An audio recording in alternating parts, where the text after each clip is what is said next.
get out of the harms that are destroying our world. I invite all member states and all relevant actors to take the lead in advancing all human rights across the world and in their own nations. And as we commemorate these important anniversaries this year, let us use this opportunity to re-energize and update our work and to de-escalate, to overcome our differences through solidarity and genuine dialogue, working across geopolitical divides with a clear vision to advance the needs of every country and the rights of all. And so I ask all of you to deepen cross-regional engagement, to revive the spirit of universality that is the foundation of our work, and to ensure that important discussions on worrying situations to which no country is immune, as well as on racism and the right to development, move forward in the interests of all. I encourage you to ensure that serious violations and abuses are addressed wherever they may occur, and not to fall into the trap of denial or obfuscation. I encourage you to address your people's rights. أشجعكم على تناول حقوق شعوبكم في التحرر من العوز والتحرر من الخوف على قدم المساواة وبنفس التركيز حتى تتمكن جميع حقوق الإنسان من تقوية بعضها البعض ودعم التجديد and their peoples. I urge you to communicate to the public your sincere commitment to human rights and to counter the rising tide of hatred and division. I urge you to help put the world back on track, to realize the promises of enduring peace, sound development and justice, to strive for greater solidarity within and between countries in much needed discussions on reform of the international financial architecture, the legacy of colonialism and compensation for climate change. And I ask you to help re-establish our generation's commitment to human rights by sharing with us transformational promises that you would like to make at the high-level event that we have planned in December. I, for my part, am committed to principled and practical engagement with states.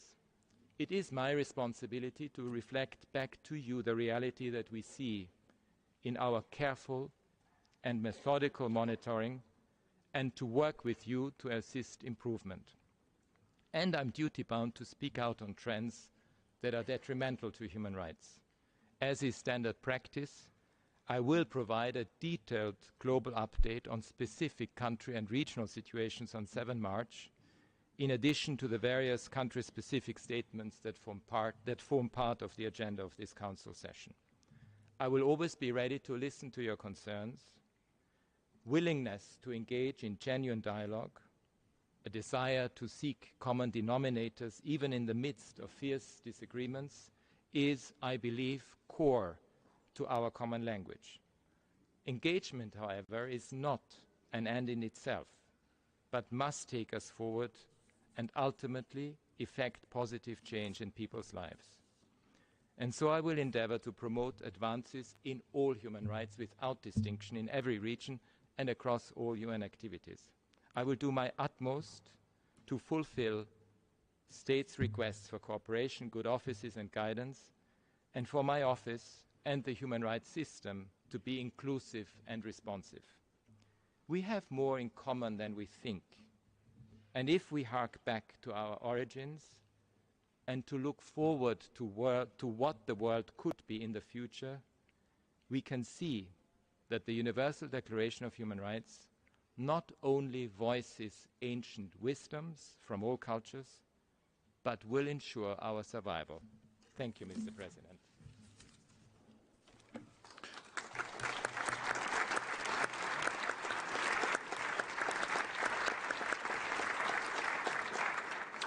Thank you. I now have the honor of inviting His Excellency Mr. Ignacio Cassis, Head of the Federal Department of Foreign Affairs of Switzerland, to make a statement on behalf of the host country.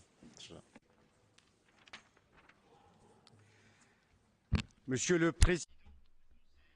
President of the Human Rights Council, Secretary General of the United Nations, President of the General Assembly of the United Nations, United Nations High Commissioner, ministers, delegates, Your Excellencies, ladies and gentlemen.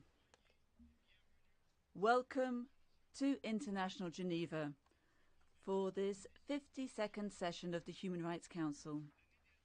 Last year, I was speaking here before you shortly after the Russian military aggression against Ukraine.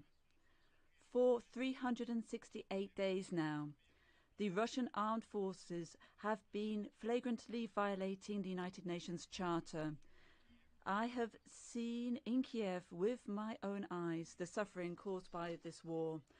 I shall refrain from giving you an exhaustive list of the shocking violations of human rights and international humanitarian law committed in this war. The reports have noted massacres of civilians, sexual violence, detention camps and torture, the deportation of children and teenagers, the repression and imprisonment of those who are in opposition. In this room, we had all thought that we would never again have to speak of such a list in Europe. We were wrong. And this is not only related to this war, but all conflicts in the world today. Ladies and gentlemen, we are commemorating, as you've heard, this year, the 75th anniversary of the Universal Declaration of Human Rights. 75 years ago, the founding states of the United Nations committed themselves together to protecting the individual from arbitrary behavior. Individuals should never again be able to be deprived of their rights and freedoms, their fundamental freedoms, by a state. Unfortunately, since 1948, the world has been accumulating situations of once again, millions of women, men and children have been deprived of their most fundamental rights. Once again, so many people have been imprisoned and tortured for having expressed their opinions. Once again, so many people have been executed on the basis of expedited trials and forced confessions. Once again, so many people have been victims and caused to flee due to their gender, their ethnic identity, their language or their religion. And Ukraine is in the front line today, but I am not forgetting any human drama that is before the Council today. Of course, over the last 75 years, major progress has. One of the major achievements has been the creation of the different gap that still exists between the commitments of states and reality. Your Excellencies, this is the prime importance of this Human Rights Council. Here and now, we must tackle disagreeable subjects. Human rights are insufficiently implemented and they are even systematically violated in many states. We often take one step forward and two steps backwards, and the Russian military aggression has seen this again. But this does not mean that we should give up. We are not questioning the law and the police because infractions and crimes are committed. So you will say to me, what should we do? I'm thinking of 5 different points. Firstly, we need to speak clearly, to give things their proper name, to say things as they are. Secondly, we need to document violations of human rights throughout the whole world. Thirdly, we need to hold those who commit crimes accountable. Without justice for victims, no sustainable peace is possible.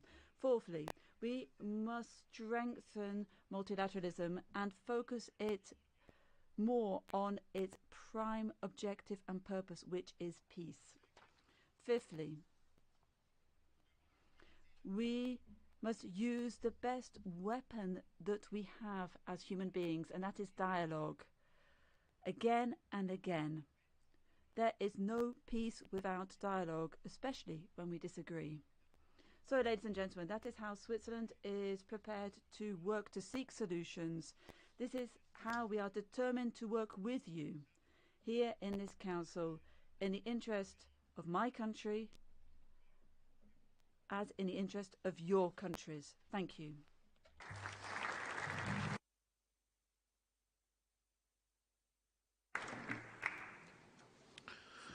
Thank you, Excellency. Excellencies, dear participants, it is now my pleasure to open the high-level segment of this 50-second session. This segment is scheduled to conclude on Thursday and will be immediately followed by the general segment. I'm also proud to announce that this year we have almost 150 high-level dignitaries participating from all regions in the world. Ladies and gentlemen, lastly, a few housekeeping points. As in the past, and in conformity with the Council's rules and practices, there is no possibility to interrupt a dignitary statement by way of a point of order. All requests to exercise a right of reply relating to statements delivered during the high-level segment will be accommodated following the conclusion of the general segment. I wish to remind delegations that the length of dignitary statement should not exceed 7 minutes. I would like to kindly ask all delegations to respect the speaking time. By adhering your allocated time, you will help other delegations to deliver their statements as scheduled. Concerning the pre-recorded video statements, I wish to underscore that if the Secretariat does not receive a video in good time, then speaker will be rescheduled on an available basis. I will stop here and the high-level segment can now begin. So let me invite the President of the Democratic Republic of Congo, His Excellency Félix Antoine Tshisekedi Tshilombo. Sir, please come to the podium.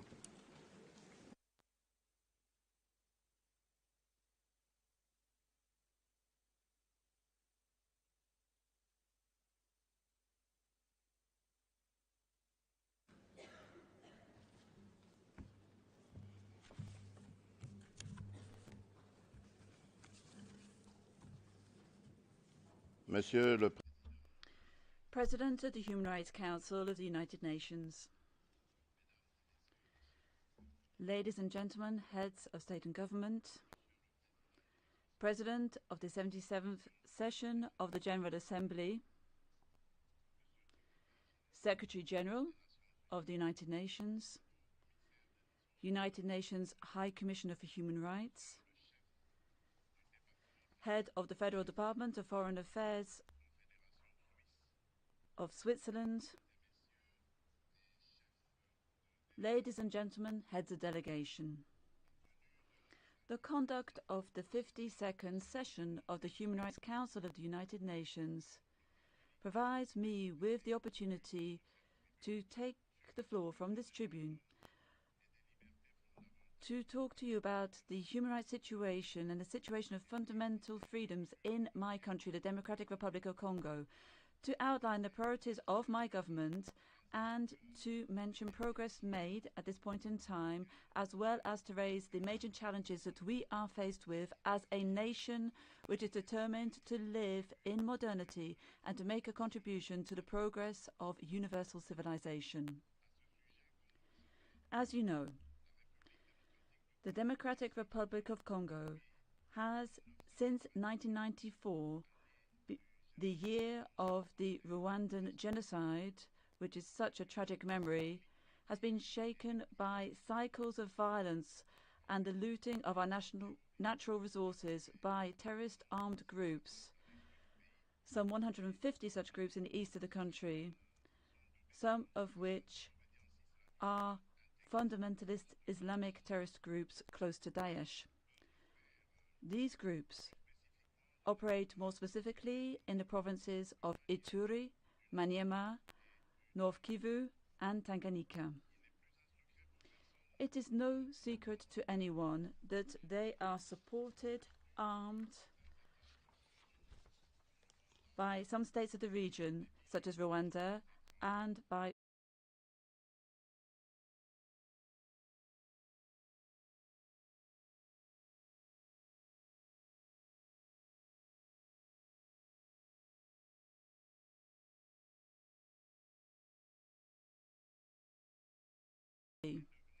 My country has become infamous, sadly, for the recruitment of child soldiers and for violence against women, which reached a climax with the systematic rape of women as a weapon of war.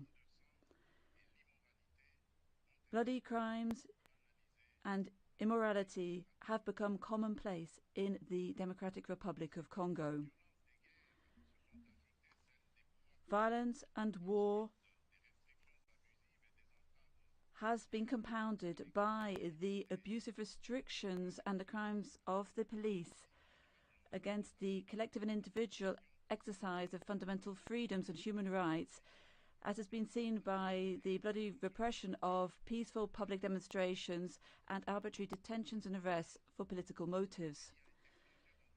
In sum, my country has been plunged into chronic insecurity and instability, which has isolated us from the world, tarnished our image, and compromised our ability to conduct effective and successful policies for development.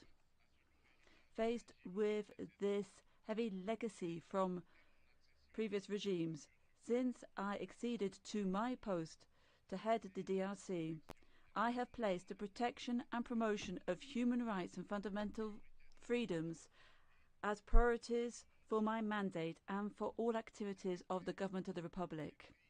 And here I have taken the following measures. Closing all illegal and secret places of detention of the security services and the offices of the judicial police.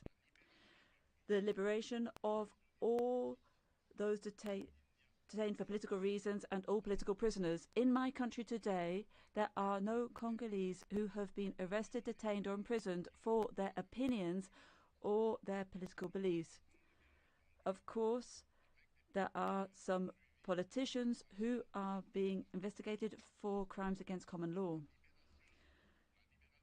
We have freed up spaces for public demonstrations, for the expression of freedom of opinion, thought and information, with a view to making sure that there are never again non-violent demonstrations which are suppressed or peaceful demonstrators who are persecuted or killed in places of worship, as we have unfortunately seen in the DRC in the past. And finally, the return to the country unconditionally of those who are political exiles. To promote national reconciliation, to soothe and to heal in the long term the wounds of war and other scars of the insecurity in the east of our country, the government of the Republic is endeavouring to establish transitional justice based on shedding light on the truth, recognition of fault, the guarantee of non-repetition or vetting, reparation for harm caused, and forgiveness. To do this, my government, with the technical support of some partners, including the United Nations Joint Human Rights Office, and the assistance of national and international experts,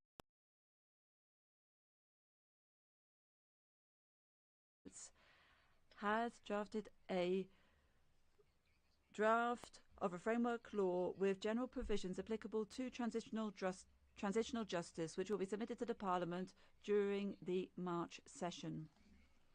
Moreover, in the context of the Nairobi peace process initiated by the East African Community and implementation of the Programme for Demobilization, Disarmament and Community Rebuilding and Stabilization, the PDDRCS, I have undertaken consultations with the armed groups with a view to their reintegration into national life.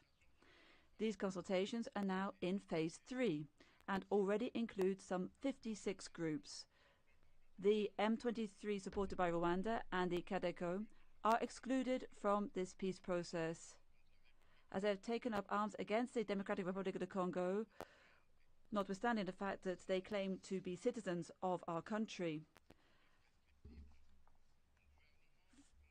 criminal trials for crimes with no statute of limitations need to be dealt with, we believe, by an international criminal court for the DRC to shed light on the 617 documented incidents contained in the mapping report of the OHCHR, and we will continue to advocate for this. We're also considering creating a special criminal court as in the Central African Republic, or the establishment at a national level of mixed chambers within the ordinary courts of the judicial system as an alternative to effectively combat impunity. Along the same lines, for the first time in its history, the Democratic Republic of Congo has just promulgated Law 22/065 of the 26th of December 2022, establishing the fundamental principles for the protection and compensation for victims of sexual violence linked to conflicts and for victims of crimes against peace and security of humanity.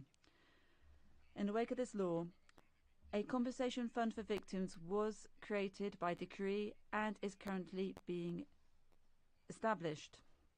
Moreover, to make sure that thousands of women and young girls victims of sexual violence can benefit from legal coverage in Africa, my country, which had the privilege of organizing the first conference on positive masculinity last year, is firmly committed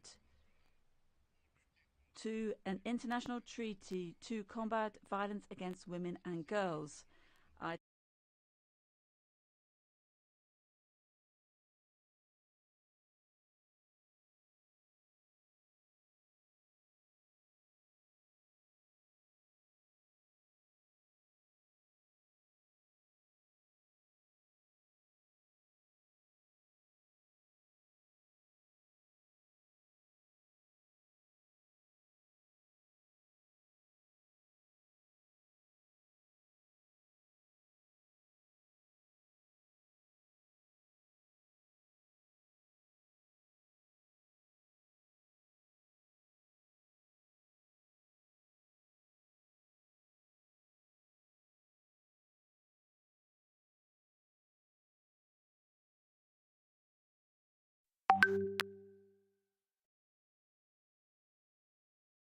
July 2022, Law Number 22/030 to protect and promote the rights of indigenous Pygmy peoples in the Democratic Republic of Congo, to facilitate their integration into the national community and to ensure equality of opportunities for this population. The promulgation of Organic Law 22/003 of the 3rd of May 2022 on the protection and promotion of the rights of persons with disabilities also serve this purpose. In addition, the Parliament, since its last session, is examining a bill on the protection of human rights defenders. The mandate to the members of the National Commission for Human Rights has been renewed by the signature of a decree for new members. Turning to the general elections, which are planned for the 20th of December, another subject which affects the fundamental freedoms and fundamental rights of citizens, the government of the Republic and I myself are greatly interested and are highly focused on them being held in all transparency, in all freedom, and with no exclusion based on political,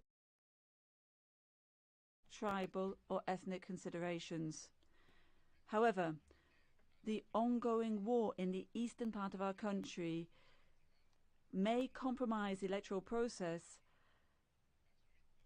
as registration is already underway, but there is the massive displacement of persons from the combat area, there is insecurity and the inaccessibility of these areas. So it is vital that the international community be further involved in actively working with the Democratic Republic of Congo to restore peace and state authority in this part of our national territory. President, all the initiatives and activities which I have just mentioned, are underway and have started to bear fruit. But at this particular point in time, the Rwandan authorities have decided to resuscitate the terrorist movement of the 23rd of March, the M23, defeated in 2013 by our armed forces with the support of the international forces of MONUSCO.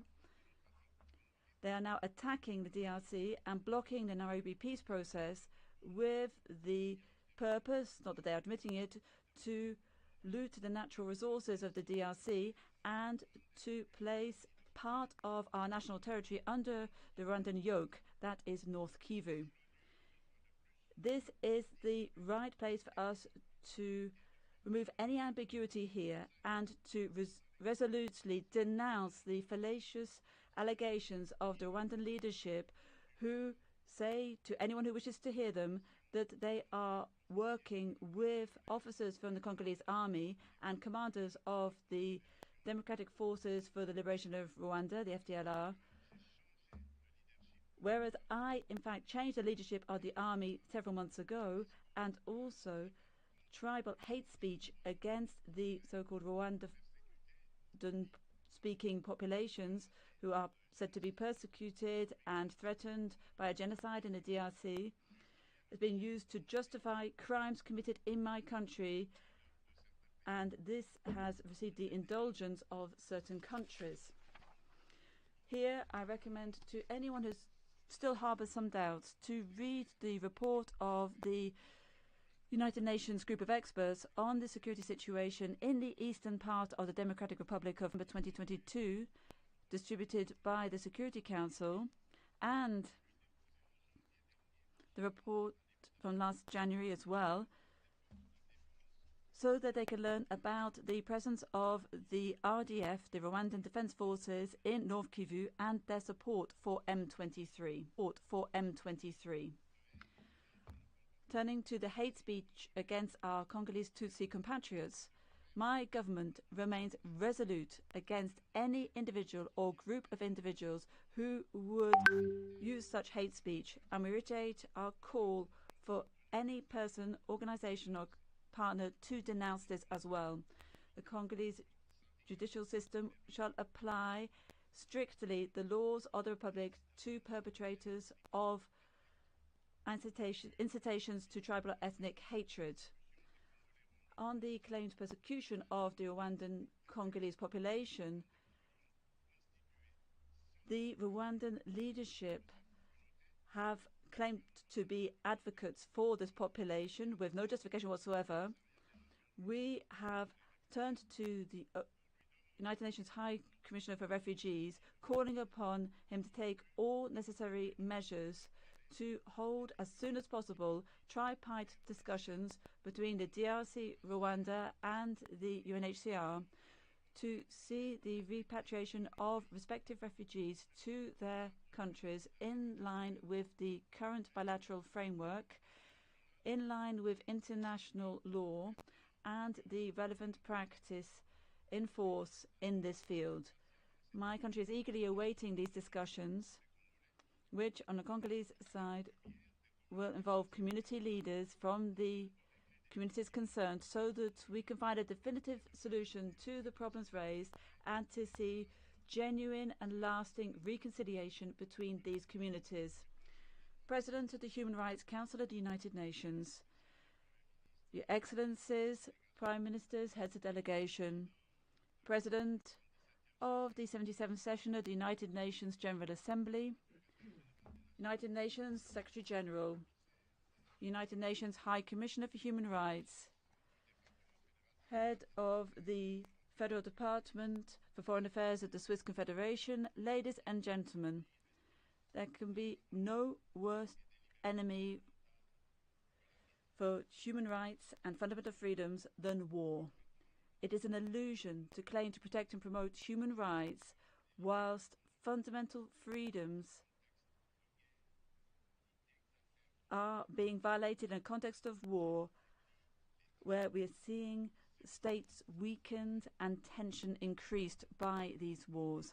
We need to bring an end to the belligerent activities of Rwanda in the east of the Democratic Republic of Congo, to create the objective conditions to implement our universal values and activities to make sure that we can see these universal values prevail. The values so many peoples have fought for and made the supreme sacrifice for. We cannot claim to defend human rights and fundamental freedoms in the DRC if we allow the aggression by Rwanda in our country and allow the massacres of our population by terrorist armed groups.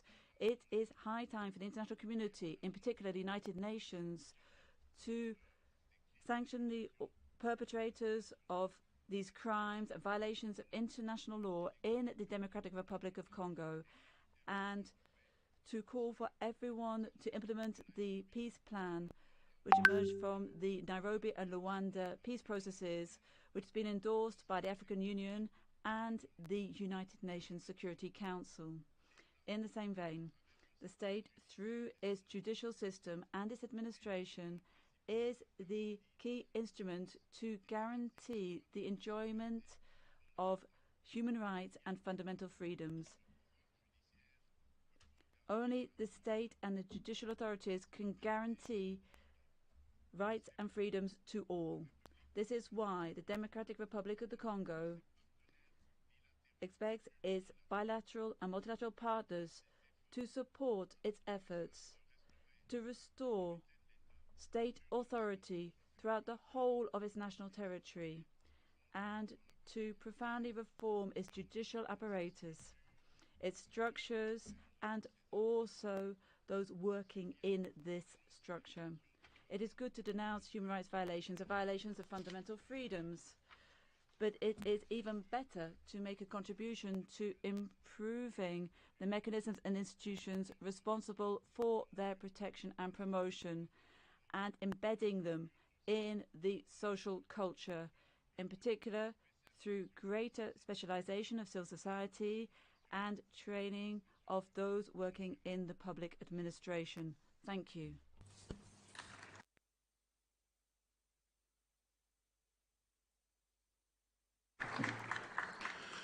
Merci à vous, Monsieur le Président. Thank you. Invite President of Montenegro, His Excellency Milo Đukanović.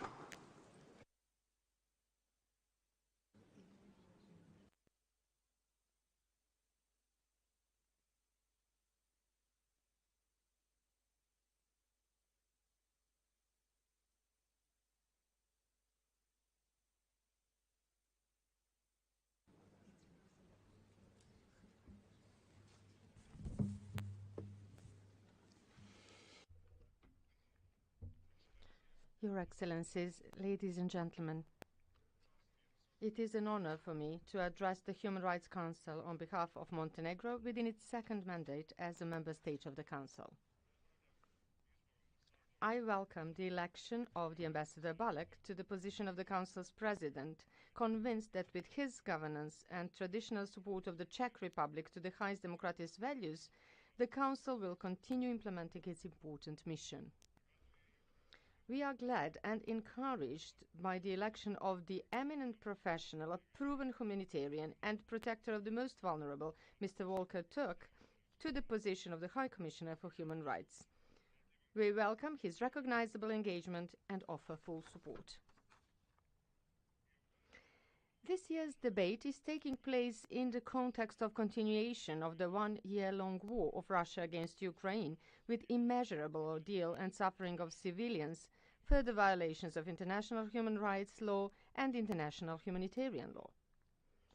It is taking place in the midst of deconstruction of the foundations of the international order based on rules and UN Charter, and in the midst of the tectonic quakes and consequences for global security, geopolitics and economics, including the energy crisis and food crisis, inflationary pressures and increases in the costs of living and doing business. Russian aggression is a test for the entire world, and it generally functions as a sobering and a cohesive factor in the international community. Attack against Ukraine is an attack against our European and global security and stability and against the binding key principles of international law and international humanitarian law. That is why we must not remain silent, seeing a part of a sovereign country being occupied by any other state, seeing attempts of overturning democratically elected authorities, or any state violating or abusing human rights and freedoms. Given all of this, it is important that we take an open and clear view of how countries treat their obligations to protect and promote human rights, because it is what human lives, peace, security and stability depend on. We cannot remain neutral either regarding the aggression or regarding any violations of human rights. We welcome the permanent attention that the Human Rights Council dedicates to the situation of human rights in Ukraine in this context, which is, by the way, the duty that the Council has based on its mandate. Without that commitment, we would risk encouraging similar threats that may exist in relation to other countries. It is Ukraine today, but tomorrow it might be some other neighboring country. For example, it could also be Montenegro, which has already for a long time been under the strong pressure of the so-called soft power of Russia and its proxies for hybrid activities in the country and in the Western Balkans.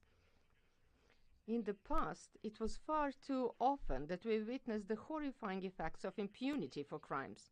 We must learn from mistakes. We must not repeat them. Today, here in the Council, just like in all other relevant European and international fora, Montenegro repeats its strong condemnation of the Russian aggression against Ukraine and gives its full support to independence, sovereignty and territorial integrity of Ukraine within its internationally recognized borders, as well as to Ukraine's right to self-defense. We remain a strong advocate of the need to establish full responsibility for the committed crimes, particularly through the work of the International Criminal Court, but also through other national and international mechanisms.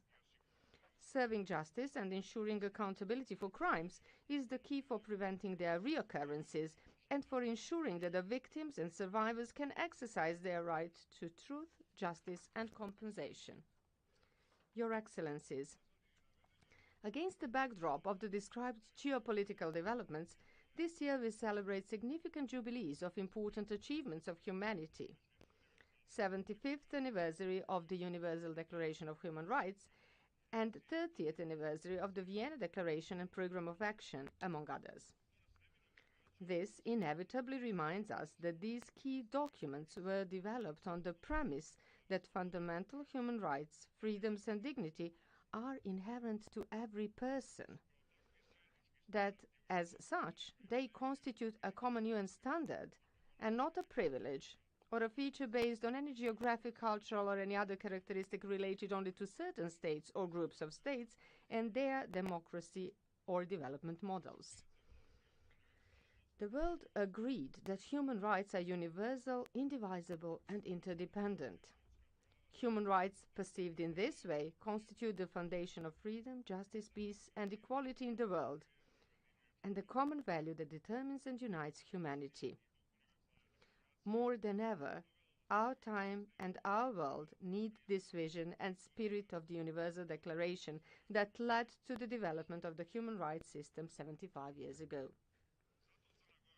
That is why Montenegro adds its voice to the resonant calls of the High Commissioner to rejuvenate global consensus on human rights as universal, indivisible and interdependent, and to revive the spirit and vitality of the Universal Declaration. In its turn, this requires us to secure that human rights are in the focus of our responses to polycrisis and that they are supported by the legal system based on the rule of law. It also urges us to support the inclusive, efficient and networked multilateralism and its institutions. This is important if we want to reverse the alarming trend of the systemic and widespread violations of human rights, growing discrimination and inequality, as well as erosion of democratic institutions and civil space. It is also important for our response to new human rights challenges like hybrid threats, technological development, climate crisis and environmental degradation, as well as multiple consequences of the COVID-19 pandemic. To achieve this, we should all start from our own homes. We must work permanently on preservation and promotion of human rights and democratic values in our own societies. It is the only way for us to be credible and responsible to our citizens and reliable in cooperation with others. Making an overview of the achievements of the Universal Declaration in the context of the current interconnected and interwoven challenges and crises, it seems to be important to remind that the state that I am at the head of preserved peace, intercultural and interethnic character of its society in the vortex of evil and war generated by retrograde policies in the territory of former Yugoslavia in the 1990s. We can look all our neighbors in the eye today without turning our heads away from Srebrenica or any other crime, just like we never closed our doors for the lines of refugees from Bosnia and Herzegovina, Croatia or Kosovo that found refuge in Montenegro in the 90s. And just like we are not closing our doors today for a large number of Ukrainians fleeing from the Russian aggression. However, Montenegro is still facing serious challenges that are eroding its multi-ethnic democracy and its position as an oasis of peace in Western Balkans and the anchor of its stability as it used to be described by the highest officials of democratic countries since the 1990s until recently. A continuous Russian hybrid activity that we have been constantly exposed to encourage retrograde policies, spread hate speech and deepen divisions both in Montenegro and in other Western Balkan societies. But we do not have any alternative to the European system of values, and we are not seeking for any. It was on the values of justice, law, freedom and equality, and with the respect for the highest international standards that Montenegro restored its independence, became a NATO member and reached the door of the European Union. And it is the European path that we will continue on. Montenegro will remain a principled voice regarding the drastic violations of human rights, crises and conflicts that took place in other countries around the globe: Iran, Afghanistan, Ethiopia, Myanmar, and many others. We will remain strong supporters of human rights of girls and women, of vulnerable and marginalized groups, including the LGBTIQ+ persons. Montenegro will continue its proactive and constructive role in the Council, with a view to strengthening respect for and preservation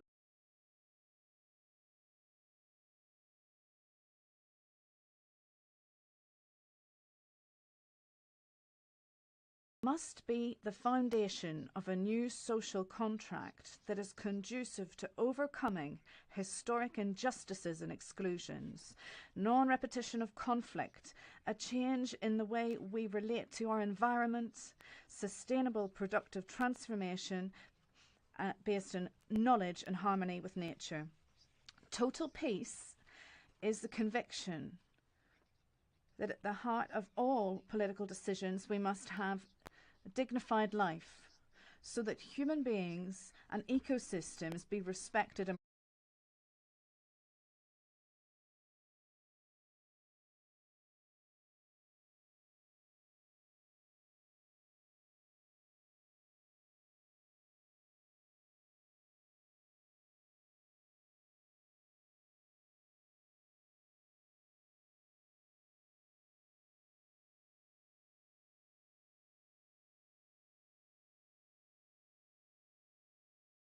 those that are marked by illegal accumulation of wealth.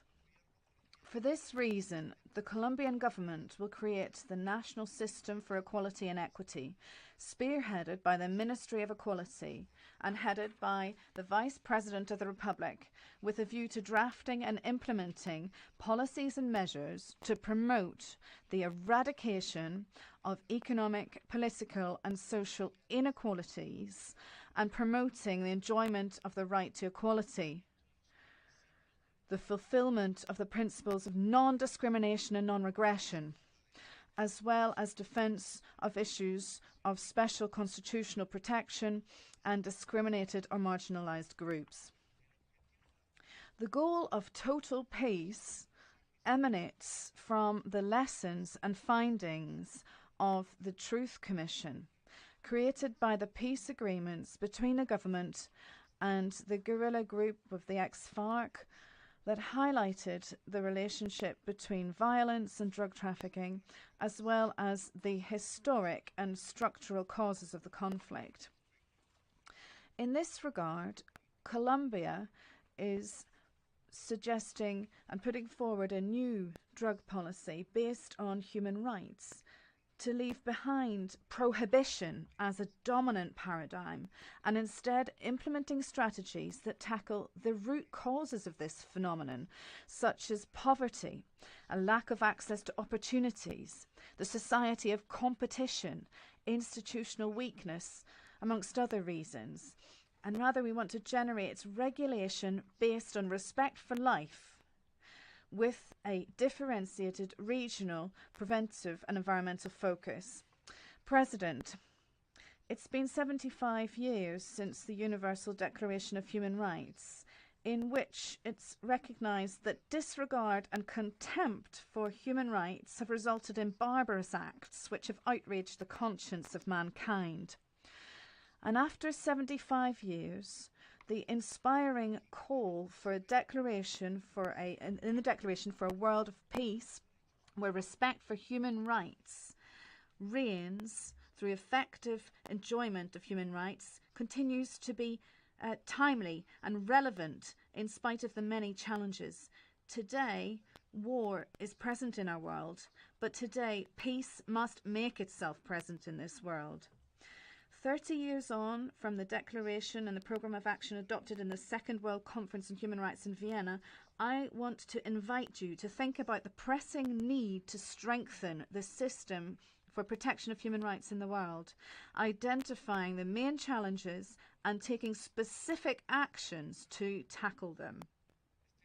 This exercise of discussion and developing strategies for action must take place as part of a third Global Conference on Human Rights, as it was planned 30 years ago, in continuation of the conferences held in Tehran in 1968 and in Vienna in 1993. The anniversaries of the 30 years since Vienna and the 75 years of the Universal Declaration, as part of which the High Commissioner is suggesting very significant and important activities, are an appropriate opportunity to identify which rights require specific attention at this juncture and how to bolster the instruments to protect and prevent the violation of these rights. Enjoy the backing and cooperation as required by the Government of Colombia. The Universal System of Human Rights, with this Council at its very heart, was created to help us to overcome the challenges that remain to achieve this longing for peace. My government has decided to deepen the work begun by Colombia in this system, ratifying instruments such as the Escazú Agreement and beginning the progress before Congress to ratify the optional protocol against torture, recognising the competence of the Committee Against Enforced Disappearance to investigate individual complaints, and withdrawing the interpretative declarations to the optional protocol on the Convention against elimination of all kinds of discrimination against women, amongst other measures. Furthermore, my government is also committed to extending this open invitation to special procedures, and we renewed the agreement that governs the operation of the Office of the OHCHR in Colombia, meaning that it will continue at least until 2032.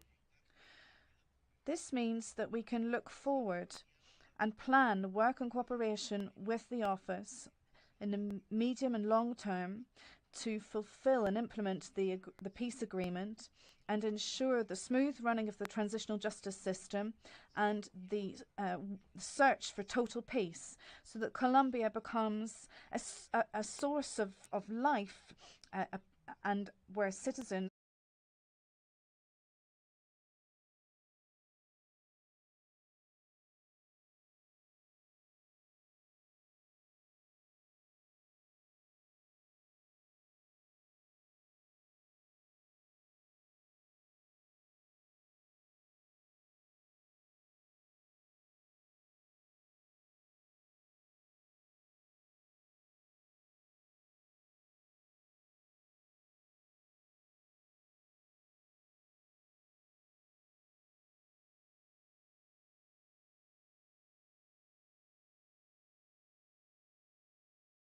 And this is why vindication and remedy for victims of the social situation must be part of the roadmap for guaranteeing human rights in our country.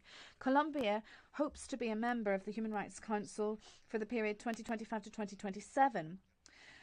And we hope to share with the international community what we have learnt through the suffering that we've experienced as part of a serious crisis of human rights, and what we have done to try to overcome this, including our achievements and our mistakes. We think that this is the best way to thank the Human Rights Council and all of the bodies supporting it for the valuable support they have afforded to us to strengthen the social system in our country and to create peace based on respect and the enjoyment of all human rights. And thus we can help contribute that we move forward towards this goal across the world. Thank you very much, Mr. President.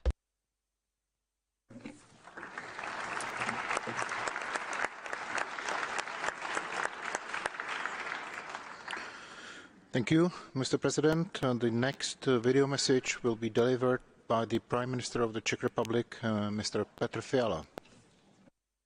Mr. President, Mr. High Commissioner, Excellencies, ladies and gentlemen, I am pleased that I can speak to the Council for the first time. For the Czech government, protecting human rights is the highest priority of its foreign policy. We find inspiration in the great ideas of former Czech President Václav Havel, who was a strong advocate of human rights.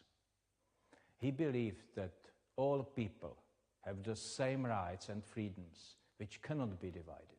If someone is denied their freedom, then everybody is. And we cannot be silent when we face evil or violence, because if we are silent, it means we accept it.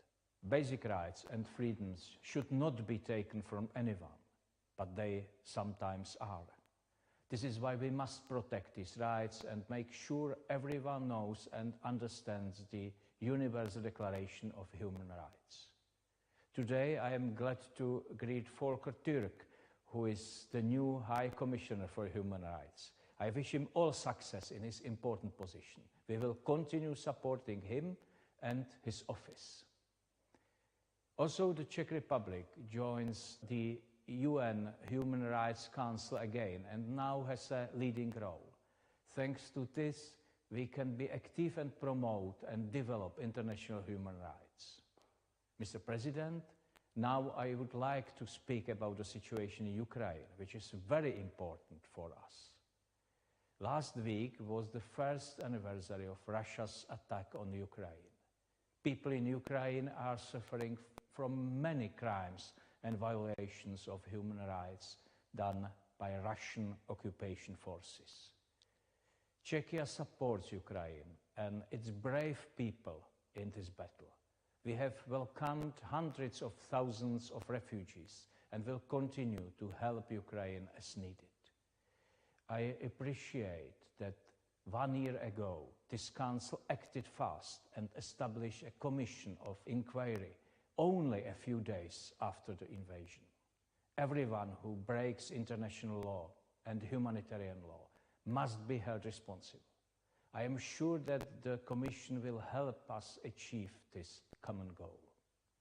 We must not forget that the attack on Ukraine is making the human rights situation much more difficult also in Russia, where repressions are growing.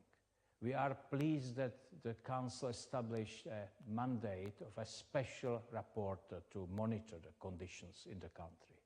Human rights violations also continue in Belarus, where about 1,500 people are in prison for political reasons. It is typical that Czechia focuses on our eastern neighbors, but people in other countries like Iran, Afghanistan, Myanmar or Cuba are still suffering from human rights violations. Like Václav Havel said, we must not be silent about it. Thank you.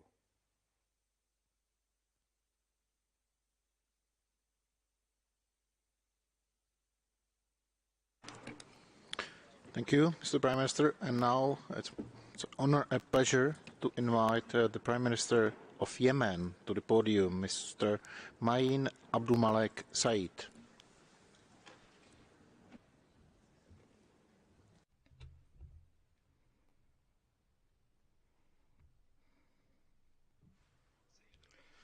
Mr. President, Excellencies, ladies and gentlemen. It is an honor for me to be with you again at this high-level segment of this 52nd session of the Human Rights Council, and I wish you all success. I would like to congratulate you all on the 75th anniversary of the Universal Declaration of Human Rights. This document is historic and is the basis for international efforts in setting the standards of existing international human rights instruments. I would like to recall here that Yemen was one of the first countries that dealt positively with this historical instrument, and it is a party to more than 58 conventions, declarations, and protocols related to human rights and international humanitarian law, and we have included them in our constitution and national legislations.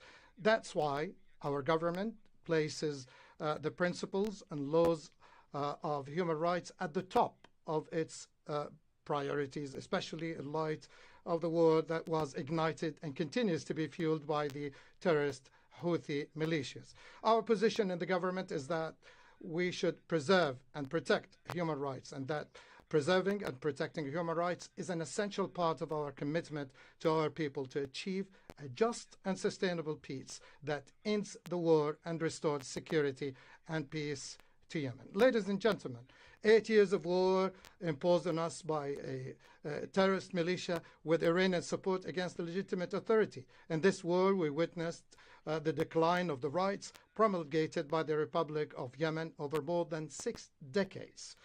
The militias replaced this republic with a state of terrorism that kills, suppresses freedoms, and attempts to impose a racist sectarian system that is alien to our society. They impose an education system on our youth with ideas of extremist terrorism, targeting the rights and freedoms guaranteed by the law and order, especially violating the rights of women, thus restricting their right to education and work. Unfortunately, we are facing a militia that does not believe in peace, but rather continues to fuel violence and conflicts. Our experience with it is long, and the United Nations and the international community have been present and witness to the details of such activities. They witnessed how the militias failed the agreement aimed at ending the suffering of the Yemeni people and aimed at preserving their rights, the latest of which was the humanitarian truce agreement under the auspices of the United Nations, which the militia failed to implement, and that it brought to complete failure last October. This militia has violated all legal and moral conventions and principles of human rights. For example, it used starvation as a weapon to subjugate society and plunder humanitarian aid. It also used the judiciary as a political tool to terrorize all those who oppose it, and it issued and carried out death sentences against kidnapped innocent politicians, human rights activists, journalists, students, academics, and others, and displaced over 4 million citizens from their homes. They turned our country into the largest minefield in the world. They booby-trapped our education system with extremist terrorist ideas, recruiting children and using them to fuel its war against the Yemeni people. They deliberately spread ignorance and misinformation, including its hostile campaigns against corona, polio, and measles vaccines. These practices led to the return of diseases and epidemics that we had overcome decades ago, including polio. All that I mentioned is part of the tragic picture that prevails over the areas controlled by the Houthi militias. So if this is not terrorism, what is it then?